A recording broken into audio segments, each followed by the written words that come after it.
foto donde vamos a hablar de algunas alteraciones que se pueden producir a nivel del conducto o a nivel del desarrollo del órgano auditivo, ¿no? El órgano auditivo, señores, se forma a partir de la cuarta y la octava semana de vida embrionaria, y a partir de las 26 semanas ya somos capaces de escuchar. Vida intrauterina también, dentro de la panza de la mamá. Entonces, las fístulas y quistes preauriculares pueden aparecer entre estas semanas, que es donde se desarrollan las estructuras del órgano auditivo, por una mala alteración de la primera y del segundo arco branquial. Por esa mala fusión que puede aparecer en estos arcos es que se puede producir esta patología, ¿no? Entonces vamos a empezar diciendo que las fístulas y quistes preauriculares pueden clasificarse en dos tipos. La diferencia de estos jóvenes es que solamente es el origen. Cuando hablamos de tipo 1, se producen a partir del ectodermo. Y del tipo 2, que es la más frecuente, viene a ser como mecta, se produce a partir del ectodermo y del mesodermo. La similitud que tienen esta patología, ninguna de las dos tiene comunicación ni con la trompa Eustaquio ni con el conducto auditivo externo.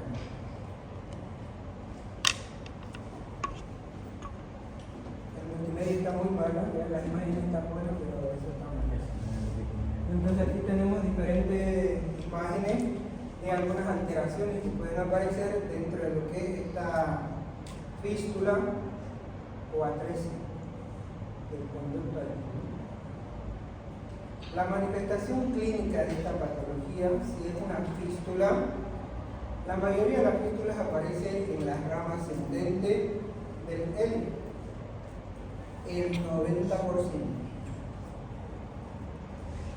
La fístula y los quistes va a depender de la evolución que pueda tener, ya que ninguno de los dos puede presentar síntomas, es decir, que son asintomáticos. La fístula va a presentar secreción, maceración, y a partir de esa secreción que se puede producir a través de la fístula, es que la fístula se puede obstruir, y cuando se obstruye recién van a aparecer los síntomas.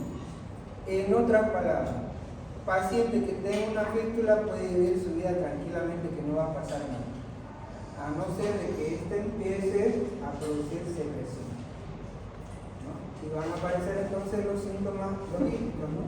Dolor, rubor, calor a nivel de la fístula, pero es por el motivo de que se pueda obstruir la fístula, por lo tanto va a impedir que salga esa secreción. Vamos a ver si fría de los aires, lo mismo pasa con los quistes auriculares. El diagnóstico de esto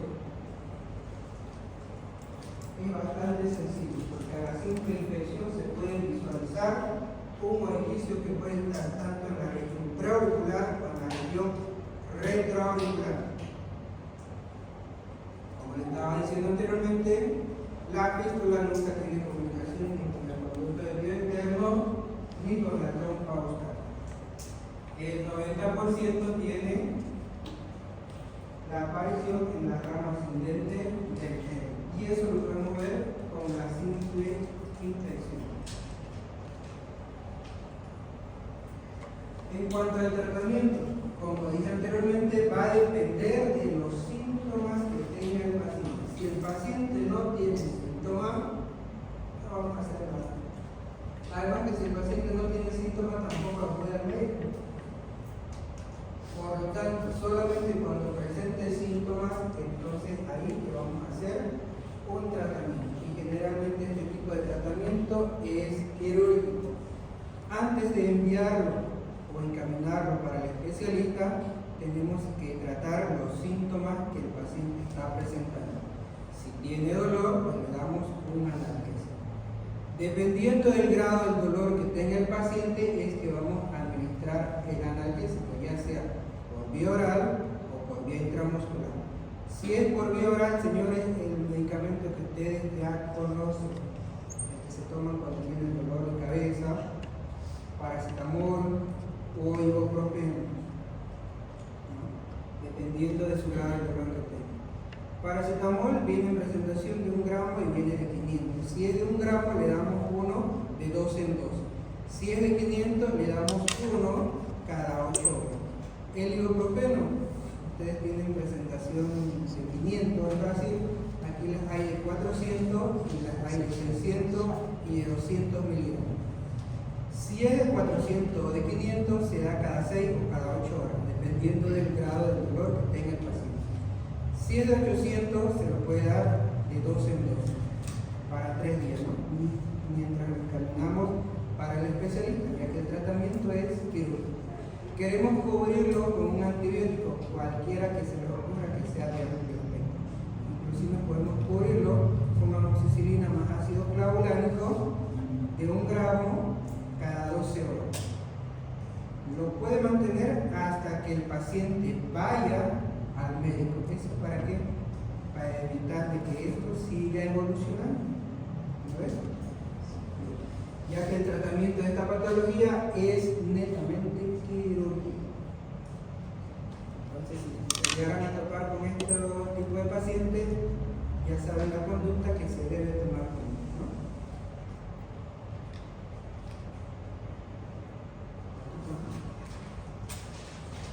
¿Preguntas del anterior seguro? ¿Se ha entendido?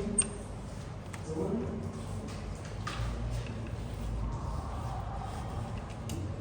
Entonces vamos a hacer, dime, ¿quieres preguntar? Te voy a garantía.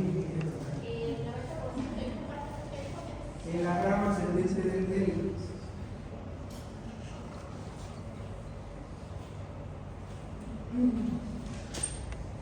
Vamos a seguir con este otro temita, que también es corto, es atresia oral congénita.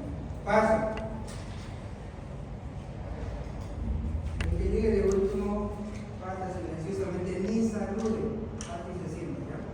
Para no perturbar la cabeza. Pueden pasar. Atresia oral congénita. Jóvenes, en esta patología no se vayan a confundir, porque muchas veces la buscan por internet y se confunden de concepto. Microtía solo es una alteración del pabellón auricular, una oreja pequeña, malformación en el desarrollo del pabellón auricular. Y cuando decimos atonía, es una alteración del conducto auditivo, es una estrechez. Cuando decimos atresia oral congénita, estamos hablando de que la alteración involucra parte de las estructuras del oído medio y del oído interno. Es decir, que se va a presentar alteración en el desarrollo del sistema tímpano-osicular. Por eso que aquí dice, y se puede acompañar de malformaciones de los huesecillos del oído medio, incluyendo al oído externo. Entonces pudiéramos decir que este es un poco más global, que puede involucrar cualquier parte del órgano auditivo.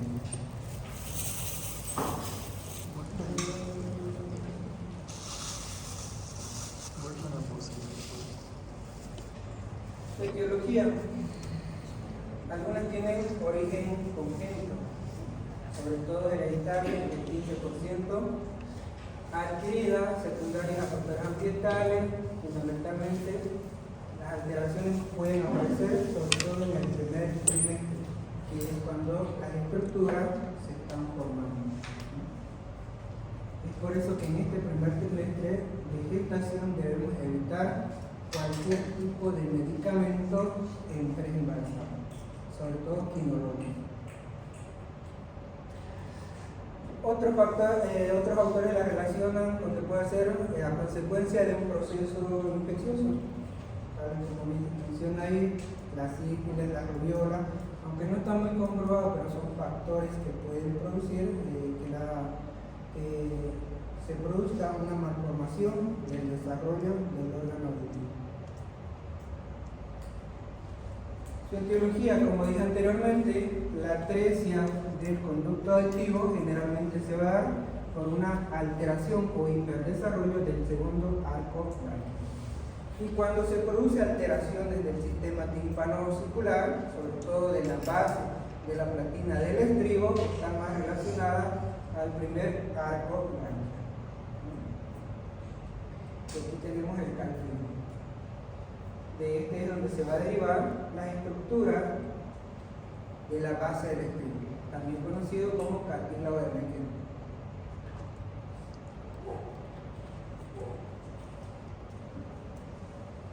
Existe una clasificación de acuerdo a la malformación o alteración que pueda presentar el paciente en el desarrollo del conducto auditivo.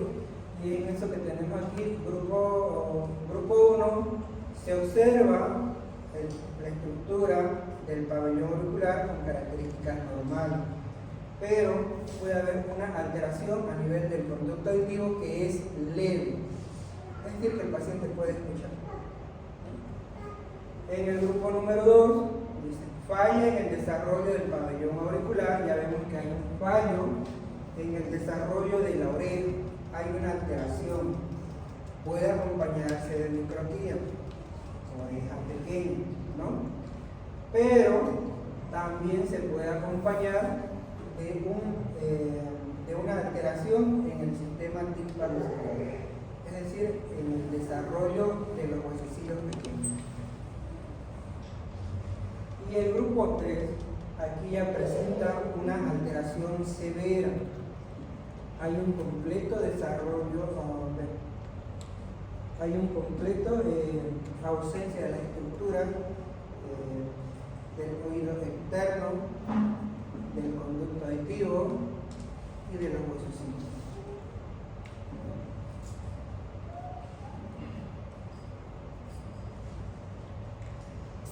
El diagnóstico se basa en la detección precoz, fundamentalmente por el buen desarrollo psicomotor intelectual del paciente. ¿Esto por qué?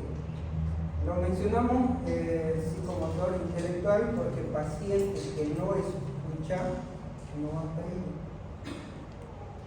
Paciente que no puede escuchar, ya sea pediátrico, no aprende a hablar.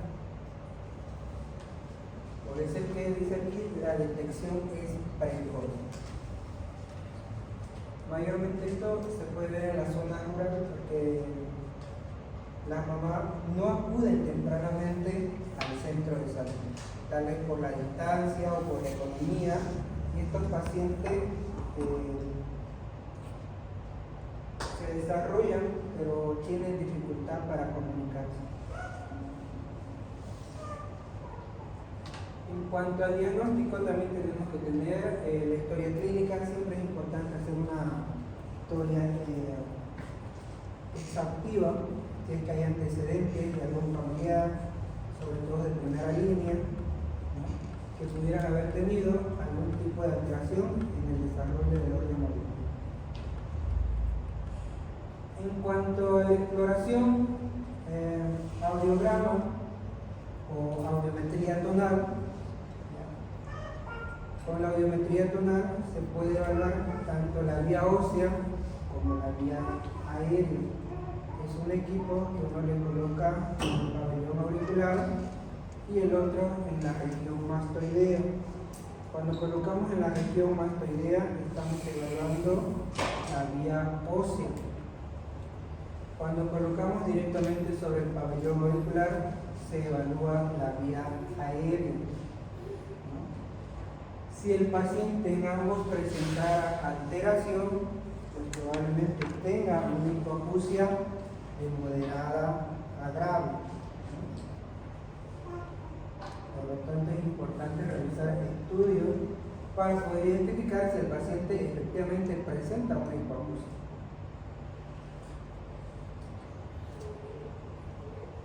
podemos ayudarnos a estudios imagenológicos, ya sea un rayo X o un ATAC. Lo ideal sería un ATAC, pero a veces por el costo o porque en el centro de salud o en el centro del hospital no se encuentra, no se realiza. Porque aquí, por ejemplo, hay una falta de desarrollo del sistema tímpano-osicular. Y eso está demasiado, pero chicos, de todas maneras les voy a pasar la diapositiva para que ustedes puedan observarlo. Aquí no se ha desarrollado lo que es la base de la platina, no está conectando al oído interno. Entonces esto va a dificultar que las ondas sonoras lleguen normalmente al oído interno. Recuerden que el oído medio tiene una función, que es la de transmitir las ondas sonoras hacia el oído interno. La función del oído medio es parecida a la del oído externo, ¿no?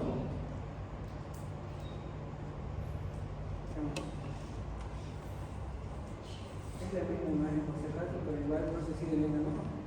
No hay desarrollo de la base del sonido. Aquí, jóvenes, el tratamiento es netamente quirúrgico. Se encuentra con este tipo de paciente que presenta o que no hay desarrollo del pabellón auricular. Lo ideal es encaminarlo directamente al especialista porque el tratamiento es netamente quirúrgico. Si el paciente no desarrolló la membrana timpánica, hay que realizar un implante. Lo mismo pasa con el desarrollo del conducto auditivo. Si tiene una alteración o hay una hipoplasia, lo que hay que hacer es una reconstrucción del conducto auditivo para que el paciente pues, pueda aprender a comunicarse, ¿no? Entonces aquí es netamente quirúrgico, que prácticamente sería la reconstrucción del órgano auditivo. Así como también se puede hacer un implante de la base del estribo para que éste pueda transmitir las ondas sonoras hacia el oído interno y el paciente sea capaz de poder comunicarse. ¿Preguntas acá? ¿Dudas? ¿No hay dudas? Doutor, essa reconstrução do olho interno, normalmente a clínica, o timbre da voz também. ¿Dónde? A voz das pessoas que têm problema no ouvido. Às vezes tem um som muito grave, porque nunca a reconstrução nunca foi totalmente distinta. No, difícilmente el paciente va a tener una agudeza auditiva buena. Cuando se realiza una reconstrucción de la estructura, el paciente sobre todo puede escuchar, pero tonos graves, tonos agudos, puede escuchar, pero con una gran dificultad. Pasa lo mismo cuando le llega la presbiacusia en pacientes adultos. Ellos lo que más escuchan son las frecuencias graves o altas. Sin embargo, las agudas como que les cuesta escuchar. Habrán notado ustedes, si tienen abuelos, que a veces cuando se quieren comunicar con ellos, ¿qué dijiste? Y uno está a su lado. El mismo problema tienen estos pacientes. Pero lo importante es que pueden llegar a mejorar su comunicación con el resto de los rodeos. Pregúntate aquí, jóvenes.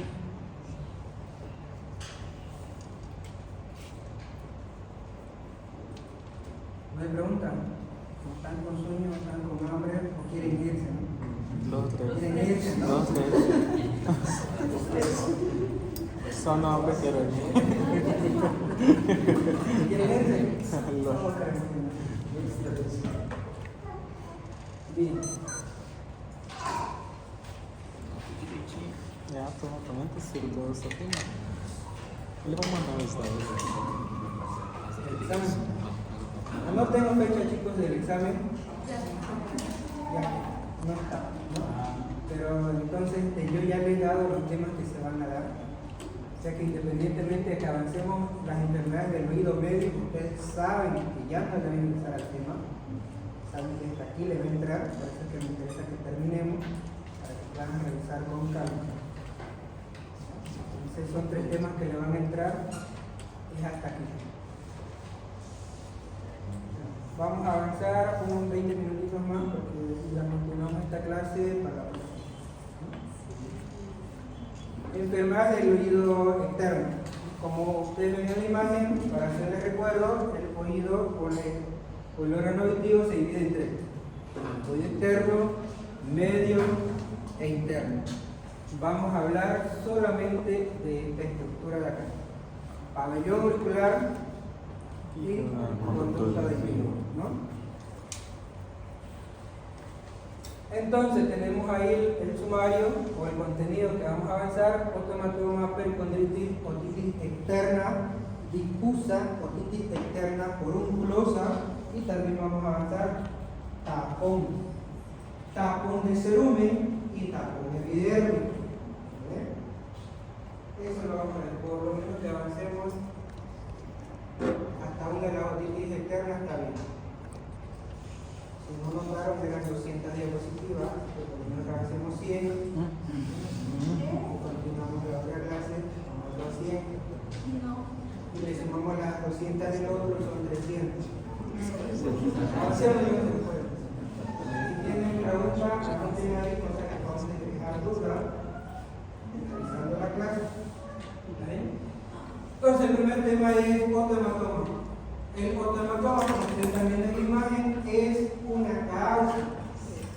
Como están viendo ahí, una causa puede ser esa. Trauma a nivel del pabellón auricular, que puede producir una colección serosanguinolenta a nivel del pabellón auricular.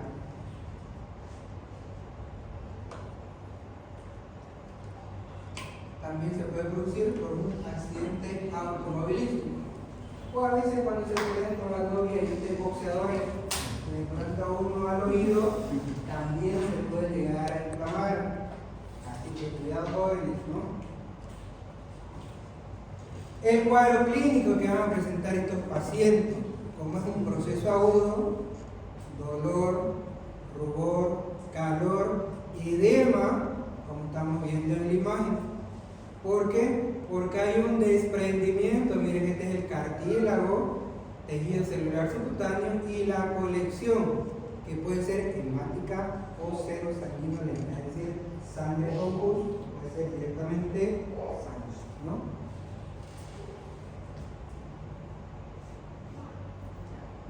Puede aparecer de una forma redondeada, puede estar de color rojo o puede estar de color violáceo.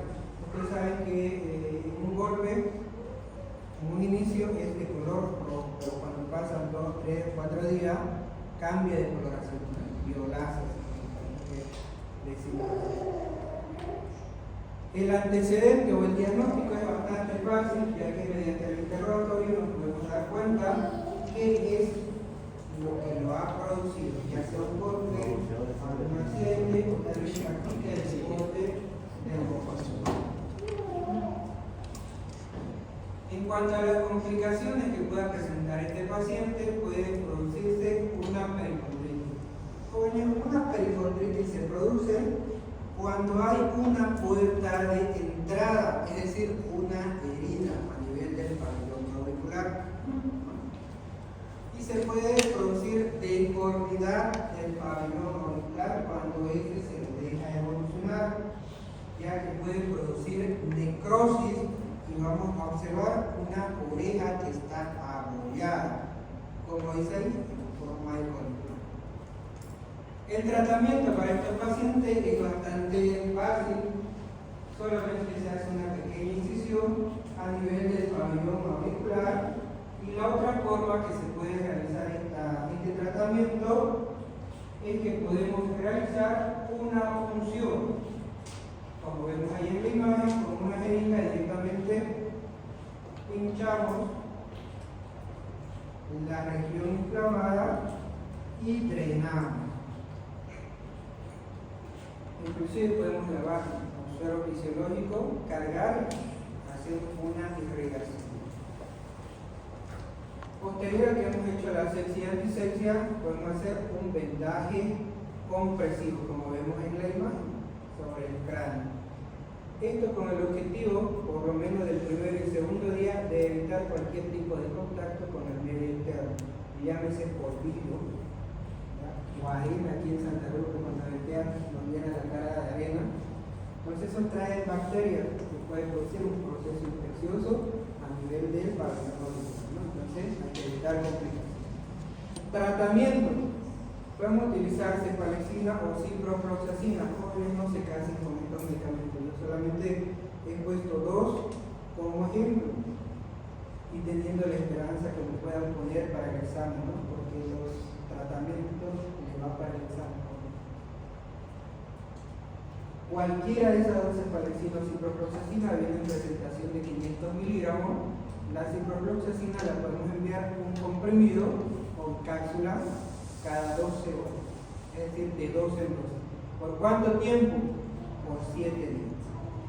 La cefalexina la podemos enviar cada 8 horas o también la podemos enviar cada 12 horas, de 12 en 12, por la misma cantidad, por 7 días, ¿no? En cuanto a analgésico, va a depender del grado del dolor que tenga el paciente, si es leve, moderado o grave. Entonces, como dije anteriormente, los analgésicos siempre van a ir desde lo más simple hasta lo más complejo, porque estos se dan acorde al grado de dolor que tenga el paciente, ¿no? Y lo más simple que ustedes conocen, paracetamol y ibuprofeno.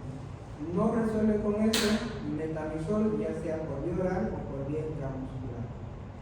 No resuelve con eso, tramadol, por vía oral o por vía intramuscular. Y así vamos subiendo los analgésicos, con tal de disminuir el grado de dolor del paciente, ¿no?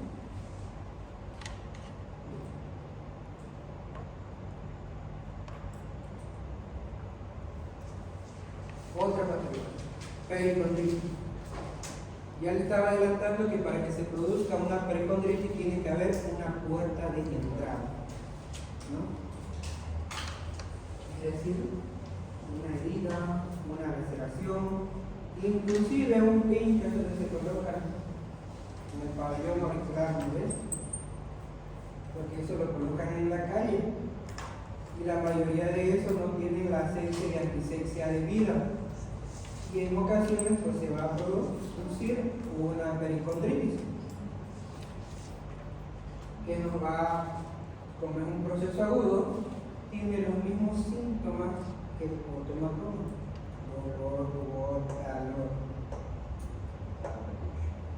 El agente etiológico que va a producir la pericondritis, a diferencia del otomatoma, aquí entra a la cancha la Pseudomonas aeruginosa o el Staphylococcus aureus. Esas dos bacterias se pueden encontrar ambas o una en el pabellón, que es la que nos va a producir el proceso inflamatorio, la que va a ingresar a través de esa puerta de entrada. Por lo tanto, entonces, antes de que se ingrese esta bacteria, tiene que haber un mecanismo, un trauma. Un trauma, un desgarro, una mordedura, una picadura de insecto o quemadura, que haya una herida, en otras palabras, ¿no? Que nos va a producir el ingreso de la pseudomonas. En cuanto a la etiología o etiopatogenia, ya sabemos que tiene que haber una entrada, una puerta de entrada, un trauma o un accidente. El diagnóstico netamente clínico. Y en cuanto a los síntomas, estamos diciendo que va a haber dolor, rubor, calor, con pérdida de la estructura anatómica del pabellón auricular. En cuanto al tratamiento, si hay colección, se realiza una aspiración. Si estamos en un centro médico y hay la posibilidad de realizar un laboratorio, por supuesto lo enviamos.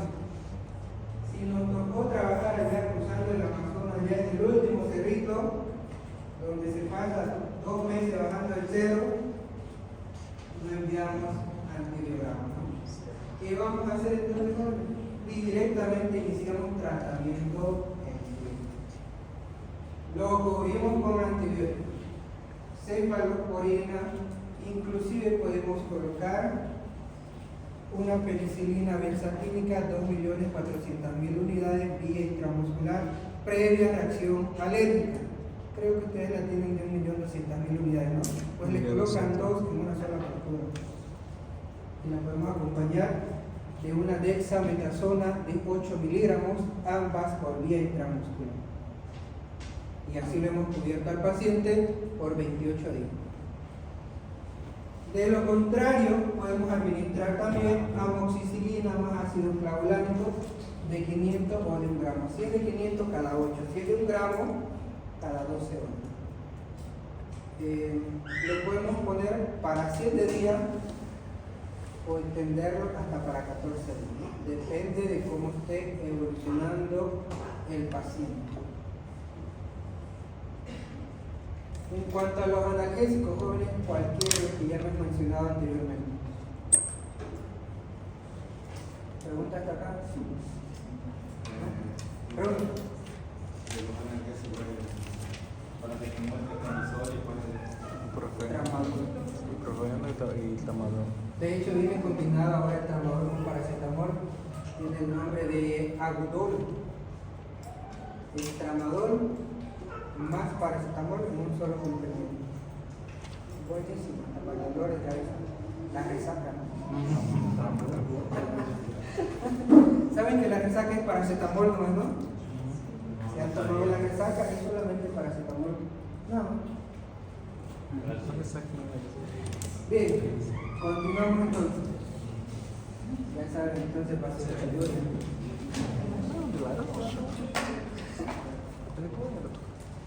Esta más la vamos a avanzar y vamos a dejar otitis voluminosa para la siguiente clase, ¿no? Entonces decíamos que la otitis pueden ser de varios tipos en realidad.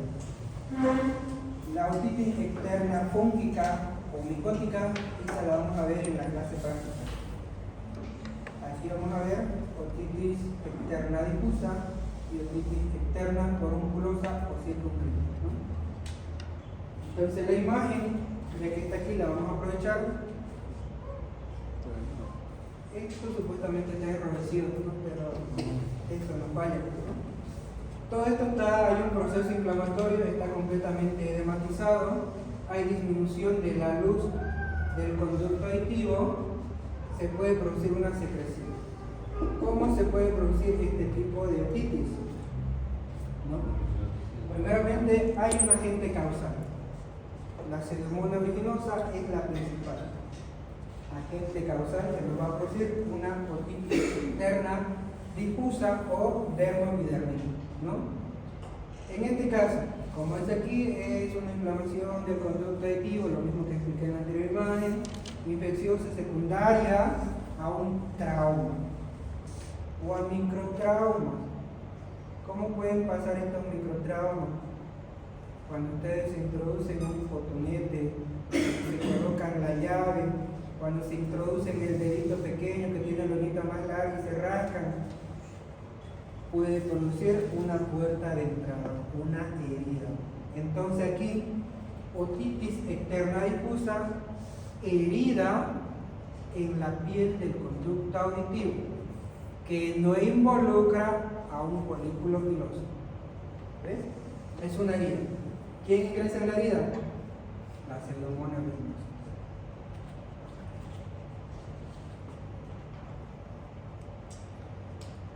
Esta pseudomonas va a producir el estrechamiento del conducto auditivo, aparecen los signos logísticos, dolor, rubor, calor, edema, secreción, y además puede aparecer una maceración a nivel del conducto aditivo.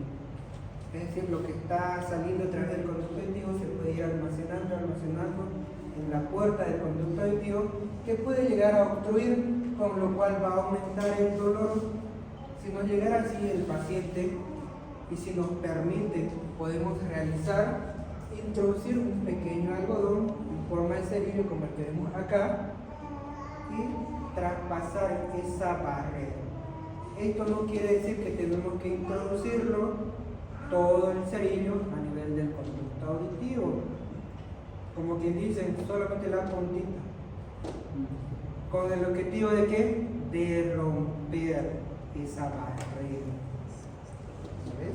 Y libera el líquido contenido en el conducto auditivo, disminuye el umbral doloroso del paciente. Y podemos hacer nuestro examen físico. El cuadro clínico. Como hay un proceso inflamatorio a nivel del conducto auditivo, hipoacusia o disminución de la agudeza auditiva, puede aparecer otalgia, que es el dolor en el pabellón auricular que involucra al conducto auditivo. Sensación de oído tapado, porque hay un estrechamiento del conducto auditivo que impide que las ondas sonoras ingresen normalmente. Es por eso que hay una hipoacusia. Anota por aquí. Una hipoacusia, ¿no? Y obviamente se acompaña de secreción acuosa o amarillenta. En cuanto al examen físico, en la inspección podemos ver la maceración o el líquido que está saliendo a través del conducto auditivo. En cuanto a la palpación, la tracción del pabellón auricular y la presión del trago son signos característicos de una otitis externa, ¿no? Pero cuando presionamos el trago, también puede ser un signo de una otitis media. ¿Cómo lo vamos a diferenciar entonces? Cuando hacemos el examen con el otoscopio. Entonces, aquí vemos que hay un proceso inflamatorio, estrechez del conducto auditivo, que eso se le puede observar si se intenta realizar el examen físico. Primeramente le produce dolor porque al traccionar pabellón auricular se mueven todas las estructuras del conducto auditivo, aumenta el dolor del paciente. Otro, que en ocasiones no se puede introducir el otoscopio por este proceso inflamatorio del conducto auditivo, impide en ocasiones realizar la otoscopia. En pacientes pediátricos se puede acompañar de fiebre, ¿no? Y obviamente que va a estar aquí la sensación de oído tapado o la disminución de la agudeza auditiva. Complicaciones que pueden aparecer en estos pacientes: pericondritis, a veces por el prurito que pueda presentar el paciente, ¿no? Si se dan cuenta en el cuadro clínico, dice prurito. Entonces eso hace que el paciente se rasque o intente rascar y nos puede complicar con una pericondritis. Por el proceso inflamatorio puede acompañarse de adenopatía. Y la celulitis, que es el enrojecimiento del pabellón auricular. El tratamiento. Si estamos ante la sospecha de una otitis externa difusa, prohibido realizar lavados con agua. Podemos hacer limpieza o lavado con ácido cítrico al 1% 2 a 3 veces al día, de ser necesario. Si no, directamente ingresamos con tratamiento antibiótico y analgésico, ¿no? Combinación de analgésicos y antipiréticos: el Ibuplamar P, combinación del paracetamol con el ibuprofeno de 500 miligramos, un comprimido cada 8 horas o cada 6 horas, depende del grado de dolor que tenga el paciente. O Dolpirel, es la misma combinación. O Novadol, diclofenaco más paracetamol. El objetivo es calmar el dolor del paciente, ¿no? Si el paciente presenta prurito, antihistamínico, ¿no? Clorfeniramina, difeniramina, loratadina, cualquiera de los que he mencionado, un comprimido cada 8 horas para 3 días. para evitar que el paciente intente rascarse el oído que está afectado. Tratamiento, tercera vez que sale el mismo antibiótico, a ver si lo ponen en el examen, a ver, porque se olvidan. Y yo, igual que yo, cabeza frágil. Entonces, ciprofloxacina 500 miligramos de 12 en 12. Si no tenemos ciprofloxacina, eritromicina de 500 miligramos o de 200. Si es 250, señores, lo vamos a mandar cada 6 horas o cada 4 horas. Si es de 500, lo enviamos cada 8 horas. ¿Por cuánto tiempo? Por 7 días, ¿no? Otro antibiótico que podemos enviar aquí, cotrimoxazol. Es de amplio efecto. ¿Lo ves? Por eso lo podemos enviar. Podemos enviar aquí amoxicilina más ácido clavulánico, podemos mandar terrosil, combinación de las 3 penicilinas vía intramuscular. Cada vez que ustedes envíen penicilina, no se olviden de colocar, jóvenes, en su receta previa reacción alérgica, nunca se olviden. Por más que el paciente le hubiera dicho, no, si me colocaron el año pasado, no, si el mes anterior me colocaron, no, porque le va a servir para ustedes en caso el paciente haga una reacción alérgica. Porque puede hacer a la primera, a la segunda o a la tercera dosis puede hacer. Entonces siempre coloquen, ¿no? A no ser que sea su suegra, ustedes no la quieran.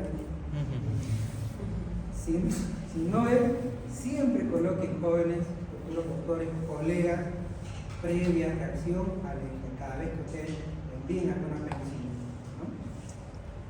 Porque puede ser un shock anafiláctico y el paciente se nos puede morir. Bien, entonces, estamos antibióticos, ya hablamos antibióticos. Las gotas, podemos utilizar gotas, pero tenemos que tener en cuenta de que el paciente no sea hipertenso o no sea diabético, ya que estas gotas, algunos contienen dexametasona y otros contienen lo que es la glicerina pura. Por lo tanto, esto va a alterar a estos pacientes su enfermedad de base, ¿no? Lo puede descompensar, sobre todo en aquellos pacientes que son indisciplinados, ¿vale? Que uno le pregunta, ¿tomó su glucovance? Sí, lo tomé ayer, hoy no lo tomé porque tomé solita. O lo tomé, pero lo tomé con un poquito de café. Ah, no, sí, doctor, lo tomé, pero con un poquito de soda. No creo que me haga daño, ¿no? Hay pacientes que le llegan, ¿no? O les va a llegar. Entonces no están haciendo un tratamiento adecuado. Y lo puede compensar si nosotros administramos un medicamento que contenga dexametasona o glicerina pura. Por lo tanto, medicamentos que podemos utilizar, pero que tenemos que tener en cuenta la composición, ¿no? Por ejemplo, el citroval o ciprofloxacina en cuota no viene acompañado con nada, pero viene con ese nombre, citroval. Uno más combinado, el potazol. Este inclusive tiene hasta lidocaína, buenísimo para le quita el dolor, lo desinflama y a la misma vez también tiene antibióticos.